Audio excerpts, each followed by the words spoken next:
¿Cómo andan todos? Bienvenidos, bienvenidas a El Paraninfo, este espacio para construir conocimiento. Estamos a través de LITUS, el canal de la Universidad Nacional del Litoral, desde Santa Fe, Argentina. Temas que tienen que ver con el interés general, pero también en particular, y sobre todo con este canal, con la educación. Y vamos a hablar hoy de innovación en la educación, en primeras infancias. Y trajimos invitados como siempre. Recibimos a Ulises Rosín, director del CETRI Litoral, docente de la UNL también. Ulises, ¿cómo va? Bienvenido. Buenas noches, gracias. Buenas noches. También nos acompaña Laura Corral, directora de la Escuela de Nivel Inicial y Primario de la UNL. Laura, bienvenida. Buenas noches, gracias. Muchas gracias. Y también tenemos el invitado Diego García Francés, es director de Relaciones Institucionales de la empresa Educabot. Buenas noches, Charlie, ¿cómo estás? Muy bien, muy bien. Bienvenidos para hablar de educación, para hablar de innovación en este caso. Bueno, ¿cómo se está trabajando?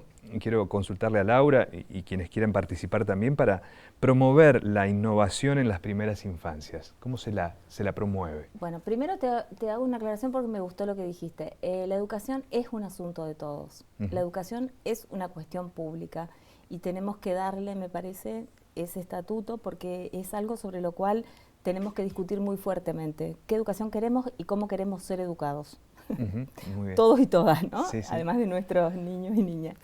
La escuela nuestra, saben ustedes, pertenece a la Universidad del Litoral, fue creada en el ejercicio de su autonomía y fue creada con el mandato, de hecho la resolución del Consejo Superior cuando la propone a la Asamblea, el mandato fundacional es la innovación pedagógica, con la idea de intentar caminos que eventualmente después, por supuesto, puedan trasvasar al sistema, puedan contagiar a todo el que tenga ganas de hacer algo diferente.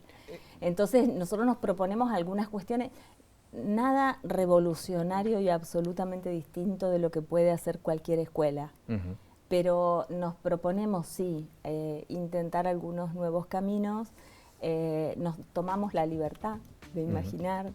Y en ese sentido, ahora estamos trabajando, por eso está aquí Diego y Ulises, estamos trabajando con una propuesta en la que la innovación viene de la mano de la robótica y de la alfabetización digital, pero que va absolutamente en consonancia con lo que hacemos en todas las demás áreas, ¿no? En el arte, en la clase. ¿Cómo podés contarle al televidente cómo se prepara el nivel inicial en cuanto al concepto de educación, metodologías, digamos, habilidades, nuevas habilidades? Sí, mira, hace muchísima cantidad, no sé, quizá le erro de década, pero 60 o 70, Howard Gardner, que es muy conocido por las inteligencias múltiples, investigador de Harvard, ya decía que la inteligencia del siglo XXI iba a ser sintética.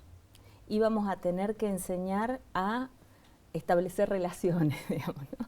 Sabemos que los chicos, las chicas crecen, como nosotros adultos, con la información en un clic. La cuestión es qué hacemos con todo eso. Entonces, las inteligencias que intentamos generar, que intentamos ayudar a desarrollar, son aquellas que, por supuesto, vía el análisis, pero que todo el tiempo estén relacionando. El nivel inicial en ese sentido es pionero, porque siempre se trabajó con proyectos, con unidades didácticas.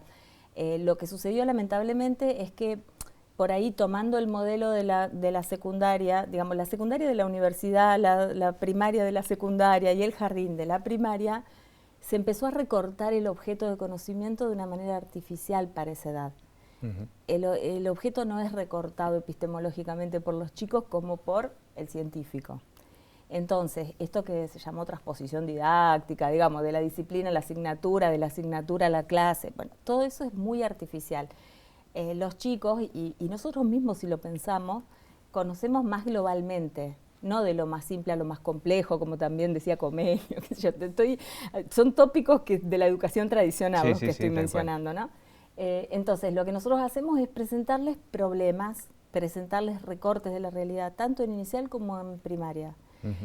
Recortes que son complejos, a medida que van creciendo son más complejos, pero eso les implica abordarlo desde las ciencias sociales, desde la ecología, desde los problemas cotidianos, desde la matemática, desde la estadística, que intervienen un montón de problemas, y las tecnologías digitales también son transversales. Cuando nos planteamos un proyecto nos preguntamos, a ver, esto ¿cómo puede trabajar plástica? ¿Cómo puede trabajar? ¿Qué sumamos de tecnologías digitales? Claro. Por supuesto, además, las tecnologías, hablando de tecnologías digitales puntualmente, tienen su propio programa, digamos, porque hay cosas que hay que enseñar. Esto que también vino de la academia y que después se difundió mal de que son nativos digitales, bueno, nacieron en un entorno hipermedial, pero hay que enseñar porque para eso estamos. Tal cual. ¿Cómo convergen la escuela, por un lado, vinculación, la universidad y la empresa Educabot, que está, tengo entendido, formada por educadores, Ulises? Bueno, para la universidad es seguir apostando por proyectos, incluso más allá de la coyuntura, seguir pensando en nuevas alternativas de generar básicamente también innovación intrauniversitaria. Y esto tiene que ver mucho con darnos la oportunidad de sentirnos libres de pensar nuevos modelos, de saber de que el conocimiento se construye, que esa construcción se hace en la heterogeneidad de miradas. Por eso también esto de pensar un modelo para algo tan interesante y tan profundo como puede ser la innovación educativa, de poder articular con una empresa, con una startup argentina, con una empresa de tecnología que conceptualmente mira el mundo, pero que nace también de educadores que ven una oportunidad en repensar modelos.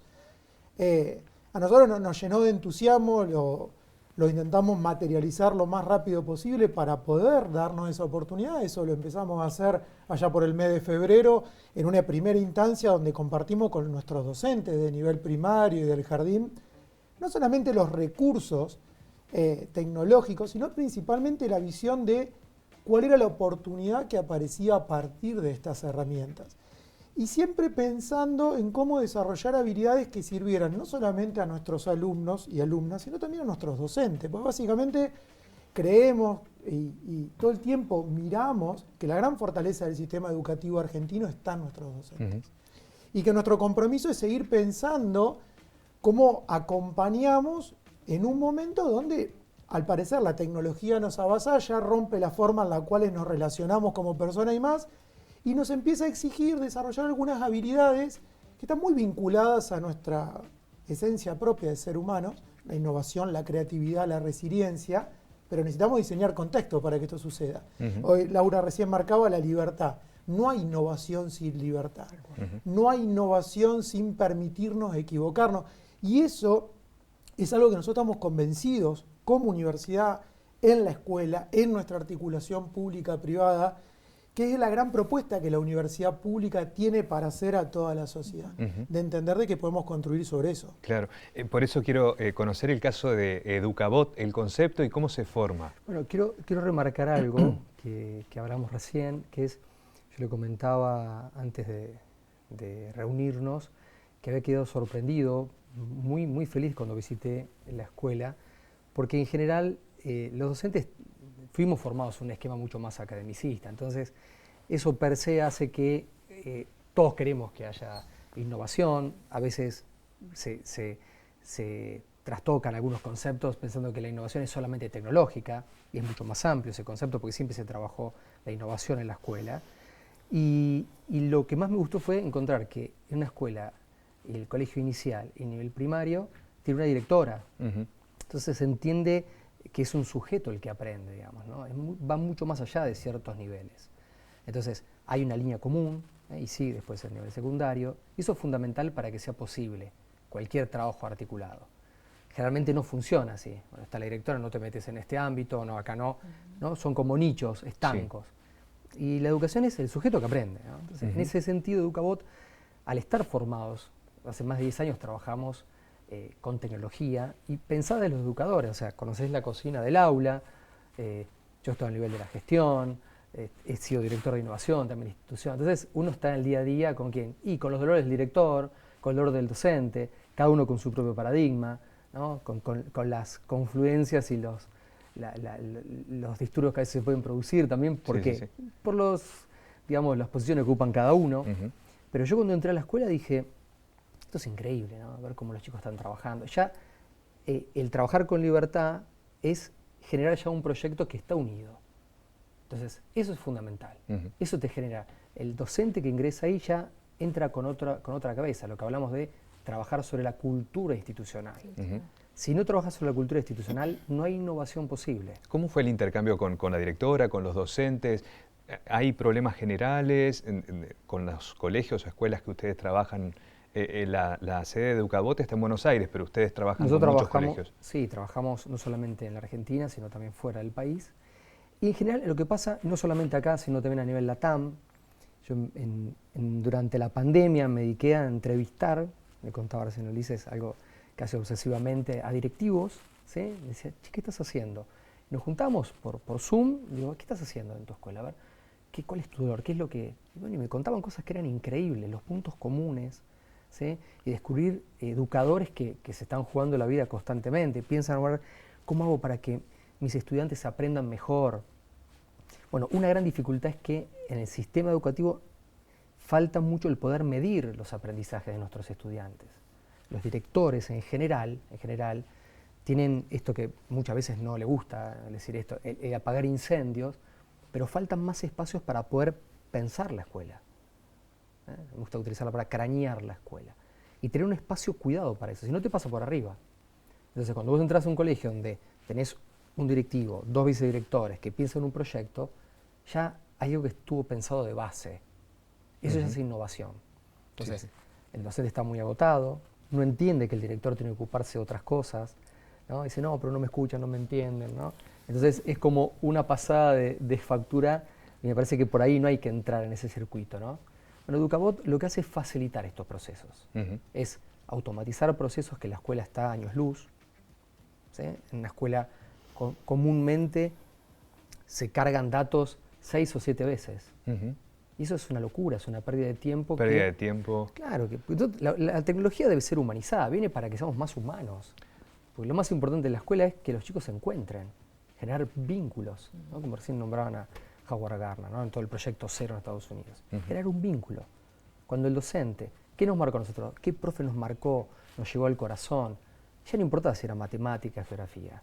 Era aquel que nos dijo, sos bueno en esto. Entonces después si nos equivocábamos, no importaba, porque había un vínculo. Claro, me desvela esto de la educación y cómo, no sé si nos falta a los argentinos por allí, en cuanto a la formación de los educadores, mirar ejemplos en otros países también, ¿no, Laura? Sí, en otros países y en nuestro país también. Hacia atrás. Yo siempre recomiendo googlear la experiencia santafesina en la ciudad de Rosario de las hermanas Cosettini, la Escuela Carrasco, que además se ocuparon de documentar esto que dice Diego, que es fundamental. La fotografía en ese momento, estoy hablando de 1935, 1940, digamos, la fotografía era familiar nada más y ellas lo tomaban como fotografía institucional porque necesitaban tomar imágenes. Hay cuadernos de docentes, cuadernos de chicos, planificaciones, la palabra, los discursos de la directora, todo documentado, lo tomó CONICET, el IRIS es el instituto, y está googleable y disponible. Es maravilloso ver cómo esto, la posibilidad de imaginar, terminó exonerada, esto es aparte, ¿no? Sí, digamos, porque el sistema suele hacer eso con las experiencias. Esta es la experiencia escolanovista más célebre de nuestra historia. Y terminó exonerada, pero también porque se permitió esto en una escuela cualquiera del sistema, en un barrio, ahora lamentablemente cortado al río, porque es toda una zona que se volvió pituca, pero en un barrio absolutamente pauperizado, digamos. Y ella tomó, con esos chicos hizo una experiencia de lo que Diego habla de cultura maker. Bueno, ellos para ver geometría analizaban un motor y eso lo llevaba a la física de los fluidos y lo llevaba a no sé qué cosa, y estamos hablando de experiencias muy pioneras. O sea, yo creo que, bueno, las escuelas de aquí en Estados Unidos, hay cantidades de escuelas que uno puede ir a mirar, Reggio Emilia en Italia en nivel inicial. Pero más allá de mirar experiencias, yo creo esto, fundamentalmente hay que habilitarse a imaginar. Hay que habilitarse a generar un equipo, porque muchas veces nos pasó en la pandemia, vos lo mencionabas. Sí. En la pandemia descubrimos, no solo en nuestra escuela, digo en general, que podíamos hacer cosas que no sabíamos que podíamos. Sí, tal cual. Solo por intentarlo, por la urgencia, por La necesidad de conectarnos. La necesidad de conectarnos. Y nosotros, por ejemplo, planteamos en ese momento nosotros trabajamos con plataformas virtuales, ¿no? Los más grandes. Entonces, a cuarto grado dijimos, bueno, vamos desde cuarto con plataformas. Para los chiquititos, estábamos en ese momento, la docente de tecnologías digitales, la vice y yo, en una escuela vacía, esperando sin saber qué iba a pasar, tratando de imaginar cómo salir al ruedo, y dijimos, bueno, hay que reponer, con los chiquitos hay que reponer la grupalidad. Telegram. No, era un momento en el que casi nadie tenía instalado Telegram. Y la idea era que no les aparezca a los padres dentro de los enormes cantidades de grupos de WhatsApp. Claro. Entonces los reuníamos por Telegram. La experiencia increíble que supuso eso, que vos pensás que es absolutamente antinatural, porque hay que scrollear, tiene una linealidad, o sea, nada que ver con un Zoom. Claro, distinto a lo estándar que es WhatsApp, por ejemplo. Claro, sí. O con el Zoom, que era lo que en ese momento habíamos salido todos como decir, hagamos Zoom, y en el Zoom todo el mundo se inhibía. Ahí yo no te puedo explicar las experiencias increíbles que tenemos. Y primer grado se alfabetizó por Telegram y trabajaban con documentos en línea. Dos estudiantes y la maestra escribiendo, tipeando y la maestra corrigiendo. O sea, verdaderamente son cuestiones que uno dice después, bueno, ¿por qué la normalidad y las habitualidades nos aplastan después? Qué maravilloso que esta sea una experiencia de una escuela pública, ¿no? Claro. No. Es una locura pensarlo como positivo. Quiero tomar lo tuyo, Laura, de la cultura maker. ¿Qué es esto de la cultura maker? Mira, la cultura maker es aprender haciendo, ¿no? Y ayer estuve en Galvez visitando una docente amiga que nos conocimos también en este efecto de la pandemia y que fue premiada, es una docente premiada en Santa Fe, por un proyecto que hizo con sus estudiantes, una escuela técnica de ladrillos ecológicos, ¿no? Entonces trataban de meterse en esto del concepto famoso de Smart City, ¿no? Bueno, cómo los estudiantes pueden solucionar problemas de la vida real. Claro.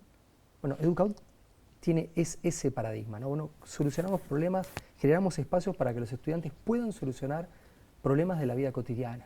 La escuela tiene que favorecer esos espacios. Entonces, yo cuando fui a una escuela, visité 2 escuelas técnicas, yo soy egresado de escuela técnica, entonces yo me acordaba de mis docentes, ya trabajamos con ABP, el concepto de aprendizaje basado en proyectos, es un concepto que tiene más de 100 años. Ahora a veces se torna como algo novedoso, tiene muchísimo tiempo. O sea, bueno, lo academicista en la formación docente ayudó en algún momento, obviamente que es importante, pero a veces tiende a tentar en 2 espacios. Primero, en el miedo que le genera al propio docente la tecnología, en lo que quedar expuesto, porque hablamos, sí, el error como parte del aprendizaje, pero ningún docente que dice, mira, yo de esto no sé. Entonces, para que eso suceda tiene que haber confianza, generar comunidades profesionales de aprendizaje. Esto es clave. Docentes y directivos. Che, ¿cómo solucionás esto? ¿Vos cómo lo estás haciendo? Pero que sea real, no es para yo compito. Y un acompañamiento en la práctica también, ¿no? Exacto, porque hay que medir, o sea, no es que lo hago solamente para quiero solucionar, ¿no? Acá lo importante es cómo aprenden nuestros estudiantes y cómo un directivo que es el líder principal, debe ser así, bueno, yo puedo dar fe de qué es lo que aprendieron mis estudiantes. Eso es lo más difícil. La tecnología viene en ayuda de esto. Las plataformas pueden ayudar muchísimo. La inteligencia artificial bien aplicada puede ayudar a esto. En la personalización. Hay escuelas que tienen muchísimos estudiantes. Hay escuelas que tienen a veces 40 pibes en un aula. Entonces se hace muy complicado cuando el docente piensa tan academicistamente y no sabe acompañar procesos. Entonces no sabe. Y si además sumale que tiene 10 cursos para poder sobrevivir, para tener un mejor sueldo, se hace imposible. Tengo que corregir los cuadernos. ¿Cómo hago? Entonces, la tecnología tiene que humanizar estos espacios, automatizar estos procesos, ¿no? Sí, sí. Pensaba cómo la tecnología puede descubrir habilidades desde muy niños, desde muy chicos, y cómo se puede proyectar también a una educación secundaria o superior inclusive, ya desde niños, ¿no? Ya hablábamos con Ulises antes, bueno, ahora está todo el tema del proyecto del 25 de mayo, ¿no? Hacer un pacto, está muy bien, se habla de alfabetización. Bueno, la alfabetización tiene que ser un concepto mucho más amplio que leer y escribir, que es fundamental. tenemos un problema grave en la Argentina, es cierto, no solamente con los pibes de bajos recursos, sino también con estudiantes que van a escuelas muy prestigiosas y que están por debajo de los niveles. O sea, eso es una alarma para nosotros. Es cierto que venimos después de una pandemia, pero hay que entender la alfabetización también no como aparte de lo digital. Y todavía sigue estando esa grieta. Es como que lo tecnológico o lo digital no fuese parte de la valija profesional de un docente. Como una herramienta válida para acompañar, digamos. Fundamental, un docente no puede no tener eso. Entonces, no hay que exponerlo, sino darle valor, con las certificaciones, con la posibilidad de decir, mira, esto es mejor para vos. O sea, y no tiene que ser solamente un profe de informática, podemos hablar de los casos de profes de educación física, literatura. Bueno, ¿no? De hecho, cuando hicimos la experiencia con los docentes de la escuela y del jardín, todos los docentes de las distintas áreas participaron utilizando las distintas herramientas y empezaron a surgir cosas fantásticas como cómo podríamos utilizar el robot Codit, que es una de las herramientas que Educabot ha puesto a disposición para enseñar geografía. Cómo lo podríamos utilizar en idioma, en inglés. Digo, aprovechando que el artefacto tiene la posibilidad de configurar los idiomas. Teníamos justo estudiantes de intercambio que habían llegado de Alemania. Sí. Y bueno, quizá podía ser una herramienta para lograr inclusión y lograr que los chicos comprendieran qué otro tipo de idioma. Digo, también me parece que depende mucho las herramientas, de las condiciones, del contexto y de la oportunidad. Sí. Yo lo escuchaba a Diego hablar de cultura maker, digo, asociemos cultura maker a la cultura emprendedora. Asociemos a los emprendedores argentinos que hoy generan cientos de miles de puestos de trabajo, que muchos son resilientes a los embates propios de la economía de nuestro país, como también de otras circunstancias. Digo, aprender haciendo, esto de llevar a cabo la posibilidad de hacer un proceso, un proyecto en una situación de incerteza, que es lo que define al emprendedor, dice mucho de la cultura maker. Y la cultura maker dice mucho de nosotros como argentinos, de dónde venimos, cuáles son nuestros orígenes, cómo hemos construido nuestros consensos sociales, nuestra estructura. Entonces, desde ese punto, digo, todo el tiempo estamos haciendo cultura maker, lo que nos falta quizá es ponerle la denominación, pero está ahí. Y trabajarlo en la escuela me parece que permite también ponerlo en la trama, digamos, porque también cuando uno escucha este tipo de discursos remiten mucho a el adolescente que encerrado descubrió, y es muy cierto, incluso para las cosas, qué sé yo me acuerdo siempre una vez que entré a la pieza de mi hija a los 9, 10 años y estaba tejiendo con 2 agujas, nunca vio a su madre tejer, claramente. Claramente. No sé, creo que, no sé cómo estaban en mi casa, pero bueno, había aprendido a tejer, o sea, algo que hacía su abuela con un tutorial. Bien, ese camino está abierto y lo van a tener. Pero hay algo que además propician las tecnologías y que la escuela es el escenario para ponerlo en acto, que es el trabajo colaborativo. Uno escucha en la escuela, a mí me da mucha alegría cuando escucho que entre ellos solo empiezan, no, vos dibujá que lo haces mejor, yo me ocupo de tal cosa, pidámosle eso, señor, que tal cosa lo haga él, que le sale bien. Y eso quiere decir que reconocen sus propias capacidades, pero además las pueden poner al servicio de un trabajo colectivo y plural. Esto es fundamental. Eso, a veces le ponemos la palabra en inglés porque no vende, pero es cierto, siempre estuvo y está también en nuestro ADN argentino. Y esto de decir, bueno, aprendo junto con el otro, no solamente yo solo. O sea, hay que distinguir el concepto de autonomía. O sea, queremos estudiantes que sean autónomos, sale mucho de esto. Sí. Pero un estudiante autónomo es profundamente vinculado al otro. Se piensa junto con el otro. Entonces el concepto de ciudadano tiene mucho que ver. Acá es un concepto político, digamos, acá, ¿no? Se juega también el concepto de ser ciudadanos. No hay que tenerle miedo a esto. Entonces la tecnología no viene a dividir, viene a decir, bueno, ¿cómo lo resolvemos esto? Incluso desde la inclusión. Claro. La inclusión, o sea, bueno, che, vos sos bueno en esto quizás me cuesta más, ¿cómo lo estás haciendo? Entonces, se genera espacio no de exposición, porque a veces en las escuelas también hay mucho nivel de exposición, los pibes, hay mucho miedo, la pandemia, seguimos hablando, porque hay cosas que hay que decirlas, ¿no? El tema del acoso escolar, muchas cosas que quedan abajo de la alfombra en la escuela. ¿Por qué? Porque no hay instrumentos de protección ni para los pibes que terminan yéndose, no hay instrumento de protección para el propio directivo que no sabe cómo manejarlo, porque después no lo protege ni el supervisor, ni así, toda una cadena, ¿no? Bueno, la tecnología también viene a ayudar a esto. ¿A qué? A protección, a métodos de entornos seguros. Entonces, eso me parece que es clave para una escuela. No, y además la escuela en sí es la manera en la que la generación adulta ha elegido por ahora en Occidente, hasta nuevo aviso, hacerse cargo de la recepción de los que llegan, digamos. ¿No? Sí, sí. Y verdaderamente es una cuestión, cuando uno ve no solo la pandemia, sino también lo que están generando los entornos digitales, uno ve ludopatía por juegos, apuestas en línea en adolescentes. Sí, sí, sí. Uno ve, bueno, grooming y todas estas cuestiones que uno... Y eso muchas veces habla de adultos que se han retirado porque como yo, no sé, bueno, está con la compu. Tal cual. Claro, Y estando con la compu puede llegar a hacer cosas maravillosas, pero también puede, porque hay que enseñarle igual que con cualquier niño. Cuando un chico empieza a manejarse en la ciudad, no lo dejamos ir solo. Primero lo acompañamos, miramos, lo vemos de lejos, lo hacemos subir al colectivo. Bueno, estas cosas nos tenemos que hacer cargo los adultos. Nos queda muy poco tiempo, pero no quiero dejar de resaltar cómo se trabaja y nos alegra cómo se trabaja desde la universidad pública y desde las empresas en pensar algo para la sociedad, en estos convenios que se realizan, en esta idea de trabajar juntos, en educadores pensando en la sociedad, en volcarse a la sociedad a través de esto, y de la escuela pública pensando, levantando la mirada y diciendo hay que formar ciudadanos con otras pautas, preparando a los chicos para nuevos trabajos, para trabajos futuros que todavía no los palpamos.